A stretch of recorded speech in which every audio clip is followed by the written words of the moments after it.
என் பெயர் திவ்யா. எனக்கு வயது 40. அன்று என் பெண் குழந்தை பள்ளியிலிருந்து வீட்டுக்கு வந்தாள். அவள் என்னை பார்த்ததும் அழுது கொண்டே ரூமிற்குள் கதவை பூட்டி கொண்டாள். சரி, ஏதோ டென்ஷன், அதனால் அவள் இப்படி இருக்கிறாள் என்று நினைத்தேன்.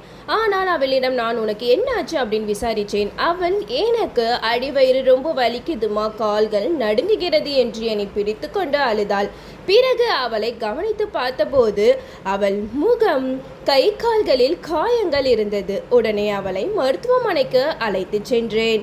அங்கு அவளை பரிசோதித்த மருத்துவர் அவளை 4 பேர் கற்பழிச்சிருக்காங்க அப்படின்னு தலையில ஈடி இறக்கிட்டாங்க. இதை கேட்டதும் எனக்கும் என் கணவருக்கும் செத்து விடலாம் தோணுச்சு. பிறகு மருத்துவர்கள் எங்களிடம் கூறினார்கள், நீங்கள் எதுக்கும் கவலைப்படாதீங்க, பெண் பிள்ளையை பெற்றவர்களால் இதை கண்டிப்பாக தாங்க முடியாது.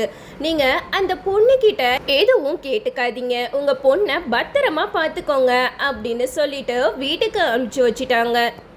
நாங்கள் வீட்டுக்கு கூட்டிகிட்டு போய் அவளுக்கு பிடிச்ச எல்லாத்தையுமே வாங்கி கொடுத்தோம். ஆனால் அவள் முகத்தில் சந்தோஷத்தை மட்டும் எங்களால் வர வைக்கவே முடியலை. நைட்டெல்லாம் தூக்கமே வராது, நிம்மதியாக தூங்கவே முடியலை. அவள் நல்லா தூங்கியே ரொம்ப நாள் ஆச்சு. அது மட்டும் இல்லாமல் தூக்கத்தில் என்னை யாரோ போட்டு அமுக்குறாங்கம்மா, என்னால் முடியலை அப்படின்னு சொல்லிட்டு அவள் அழுதுகிட்டே இருப்பா.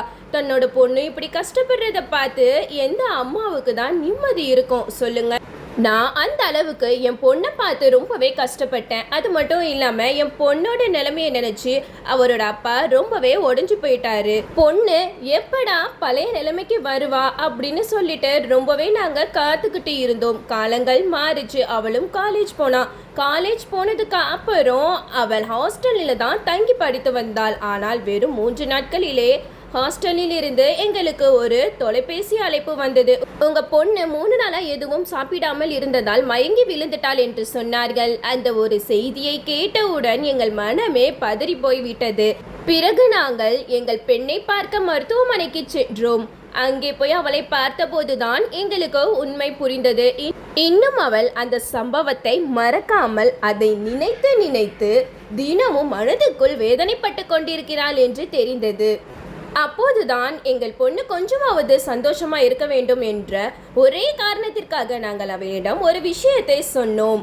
உனக்கு இவ்வளவு வேதனையை கொடுத்தவங்கள உன் கண் முன்னால நிறுத்தி உன் காலில் விழுந்து மன்னிப்பு கேட்க வைத்தால் இத்தனை நாட்களாக உன் மனசுக்குள் சுமந்து கொண்டிருந்த வலி, வேதனை கொஞ்சமாவது குறையுமா என்று கேட்டோம். அதற்கு எங்கள் பொண்ணு, அம்மா, அவர்கள் என்னிடம் மன்னிப்பு கேட்டாலும் நடந்ததை என்னால் மறக்க முடியாது. ஆனால் அவர்கள் தங்கள் தவறை உணர்ந்து உண்மையிலேயே மனம் வருந்தினால் அதனால் எனக்கு கொஞ்சம் மன நிம்மதி கிடைக்கும். இப்படி என் பொண்ணு கண்ணீர் மல்க பேசுவதை கேட்டதும் அம்மாவும் அப்பாவும் தங்களை கட்டுப்படுத்த முடியாமல் கதறி அழ ஆரம்பித்தார்கள்.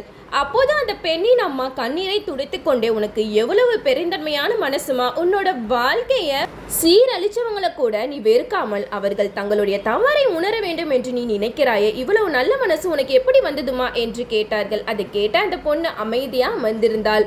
அவளுடைய கண்களில் வந்த கண்ணீரே அவள் அனுபவித்த வேதனையை ஆழத்தை சொல்லி கொண்டிருந்தது. எனக்கு வந்த இந்த நிலைமை வேற எந்த ஒரு பொண்ணுக்குமே வரக்கூடாது. அதனால எனக்கு நடந்த இந்த விஷயத்த வெளியில சொல்ல விரும்புகிறேன். என்னை போல இன்னொரு பொண்ணு இந்த மாதிரி கஷ்டப்படக்கூடாது. அதற்காக என்னால் முடிந்த விழிப்புணர்வை ஏற்படுத்த வேண்டும் என்று தன்னுடைய அம்மா அப்பாவிடம் உறுதியுடன் சொன்னாள். அதை கேட்டு நாங்கள் ஒரு நிமிடம் அமைதியாக நின்றோம். அவள் அனுபவித்த வேதனையிலேயே மற்ற பெண்களுக்கு இது நடக்கக்கூடாது என்று நினைக்கும் அவளுடைய தைரியத்தையும் நல்ல மனதையும் பார்த்து கண் கலகி போனோம். அவள் ஆசைப்பட்ட மாதிரி அவளுக்கு நடந்த விஷயத்தை வெளியில் சொல்லி பலருக்கும் விழிப்புணர்வை ஏற்படுத்த நாங்கள் முயற்சி செய்தோம். ஆனால் அதற்கு பிறகும் ஒரு நாள் இரவு வழக்கம் போல தூங்கச் சென்றாள். மறுநாள் காலையில் அவளுக்கு காப்பி கொடுக்க நான் எழுப்பச் சென்றேன். ஆனால் எவ்வளவு கூப்பிட்டும் அவள் எழுந்திருக்கவில்லை. அதை பார்த்தவுடனே எனக்கு என்னவோ என்று பயமாகிவிட்டது. ஒருவேளை அதிக சோர்வால் மயக்கமாக இருக்குமோ என்று நினைத்து உடனே அவளை மருத்துவமனைக்கு அழைத்து சென்றோம். அங்கு மருத்துவர்கள் பரிசோதனை செய்த பிறகு மிகவும் கனத்த மனத்துடன், மன்னிக்கவும், உங்கள் மகள் இனி இல்லை, உயிருடன் இல்லை என்று தெரிவித்தார்கள். அந்த ஒரு வார்த்தையை கேட்டவுடனே எங்கள் உலகமே நொறுங்கி போனது. அந்த துயரத்தை எங்களால் தாங்க முடியாமல் கதறி அழுதோம். இப்படி ஒரு கொடூரமான நிலை எந்த ஒரு பெண்ணிற்கும் வரக்கூடாது. எந்த ஒரு அம்மாவும் அப்பாவும் எங்களை போன்று துன்பத்தை அனுபவிக்க கூடாது என்று இறைவனை வேண்டிக் ஏந்தி கொண்டோம். தவறு செய்தவர்கள் இந்த உலகத்தில் எதுவுமே நடக்காதது போல் நிம்மதியாக சந்தோஷமாக வாழ்ந்து கொண்டிருக்கின்றார்கள். ஆனால் அவர்களால் பாதிக்கப்பட்டவர்கள் மட்டும் அந்த வேதனையை மனதில் சுமந்தபடியே ஒவ்வொரு நாளும் போராடி கொண்டிருக்கின்றார்கள். கனவுகளையும் நிம்மதிகளையும் இழந்து விடுகிறார்கள். இப்படி ஒரு நிலை எந்த ஒருவருக்கும் வரக்கூடாது. பாதிக்கப்பட்டவர்கள் தங்களுக்கு தேவையான ஆதரவு, நீதி மற்றும் அரவணைப்பை பெற்று மீண்டும் நம்பிக்கையுடன் வாழ முடியும் என்ற சூழலை உருவாக்க வேண்டும். இப்படி ஒரு சூழ்நிலை எந்த ஒரு குடும்பத்திற்கும் வரக்கூடாது என்பது எங்களின் மனமார்ந்த